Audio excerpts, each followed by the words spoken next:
তা উনি কতটা সৎ আমি তো ওনার চিনি 84 সাল থেকে।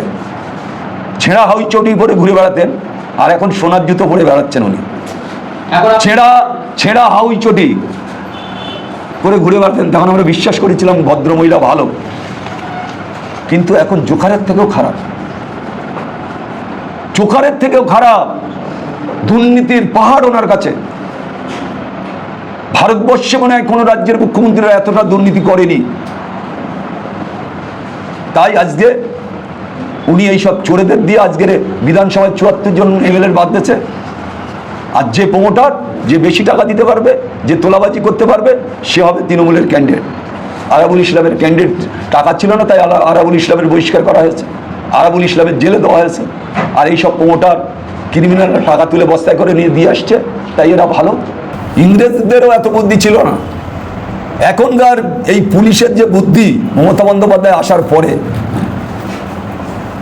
যে কটা চোর, আজকে যে কটা চোর ওনার সাথে ঘুরে বেড়াচ্ছে, সেই চোরেদের মুখ্যমন্ত্রী তো উনি, সেই তোলাবাজদের মুখ্যমন্ত্রী তো উনি, প্রমোটারদের মুখ্যমন্ত্রী তো উনি। তাহলে সেই তোলাবাজ প্রমোটারদের মুখ্যমন্ত্রী উনি, তাহলে উনি কি, উনি কতটা ভালো হতে পারে? আপনারা দেখেননি সোনালী গুহ বলেছে 5 কোটি টাকা এনে সোনালী গুহর কাছে গুনতি দিয়েছে। কোথাকার টাকা? হয় সরকারি টাকা চুরি করেছে, নয় কারোর কাছ থেকে ঘুষ নিয়েছে। 5 কোটি টাকা সোনালী গুহর কাছে দেবে কেন গুনতে? তা উনি কতটা সৎ আমি তো ওনার চিনি 84 সাল থেকে। ছেঁড়া হাউই চটি পরে ঘুরে বেড়াতেন, আর এখন সোনার জুতো পরে বেড়াচ্ছেন উনি। ছেঁড়া হাউই চটি করে ঘুরে বেড়াতেন, তখন আমরা বিশ্বাস করেছিলাম ভদ্রমহিলা ভালো, কিন্তু এখন জোকারের থেকেও খারাপ, জোকারের থেকেও খারাপ।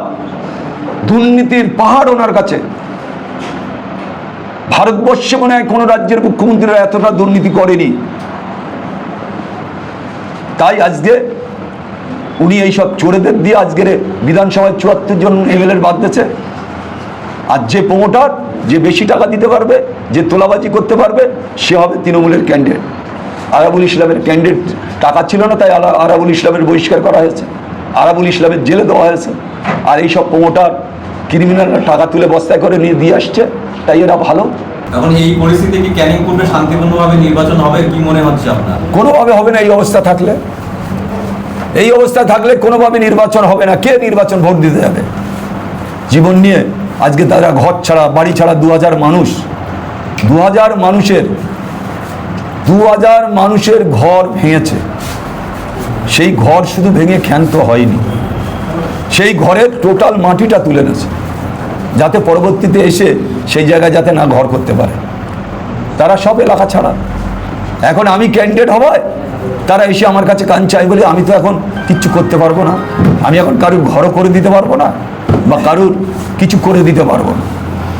ভোটারটা তোদের আছে কি দেখ, ভোটার লিস্টের নামটা আছে কি দেখ। দাদা, আপনি তো বিস্ফোরক মন্তব্য করছেন। সরকার মোল্লা বলছে আমরা বাড়ি বাড়ি উন্নয়নের জোয়ার বইয়ে দিয়েছি, সেই জন্য সব মানুষ আমাদের সঙ্গে। আবার আপনি বলছেন জনপ্রতিনিধি, সে কিন্তু তাদের জনগণের প্রতি ভরসা নেই বলে কি 40 জন পোস্ট নিয়ে ঘুরছেন? ওনারা জনগণ ঝাঁটা দেখাচ্ছে, জুতো দেখাচ্ছে, যাতে কাছাকাছি কেউ এসে ঝাঁটা জুতো না দেখাতে পারে। তবালতে দেখাক, পুকুরের ওপারতে দেখাক, আর তো সে ছবিটা আসবে না। কাছাকাছি মহিলারা ছুটে আসতেছে, ঝাঁটা দেখাচ্ছে, কেউ জুতো দেখাচ্ছে, কেউ চোর বলছে, একটু লজ্জা লাগছিল। সেই কারণে এতটা সিকিউরিটি নিয়েছে, ডাইনি সিকিউরিটি, বাঁয়ে সিকিউরিটি, সামনে সিকিউরিটি, পেছনে সিকিউরিটি, যাতে কেউ ঝাঁটা জুতো না দেখাতে পারে। সেই কারণে ওনার এত সিকিউরিটি। আর ওনার মরার ভয় বিরাট, বিরাট মরার ভয়। উনি তো 200 ক্রিমিনালের মেরেছে, তারাও তো মারার জন্য ঘুরে বেড়াচ্ছে, সেই জন্য তো ওনার মরার ভয়। আর মুখ্যমন্ত্রী জানে আমার তো কেউ মারবে না, তাই আমার সিকিউরিটিরা সব সকালবেলা দাও। তাই 39 জন সিকিউরিটি ওনার দেশ, বুঝতে পেরেছেন? আরও 100 লাগলি দেবে বলেছে, যেহেতু এখান থেকে বস্তা ভর্তি করে টাকা যাচ্ছে। আজকে 300-350 বিঘে কৃষকের জমি দখল করে বিক্রি করে নিয়েছে। এই যে এই পশ্চিম দিকে একজন প্রধান না উপপ্রধান আছে, রাকেশ বলে যে ছেলেটা, 350 বিঘে গরিবের জমি বিক্রি করেছে 2200 কোটি টাকা। ও বলছিল আমার 25 দিয়েছে আর সব দাদা লেলেছে। তাই 2200 কোটি টাকা কি করবে? 2200 কোটি টাকাটা কি করবে? এবারে নির্বাচনে ভাঙড়ে 100 কোটি টাকা খরচ করছে। বুঝতে পারছেন? তাই আপনারা ঘুরে ঘুরে দেখুন রাস্তাঘাট কোনো জায়গায় ফাঁকা আছে কিনা, সমস্ত জায়গায় পোস্টার ব্যানার লাগানো আছে।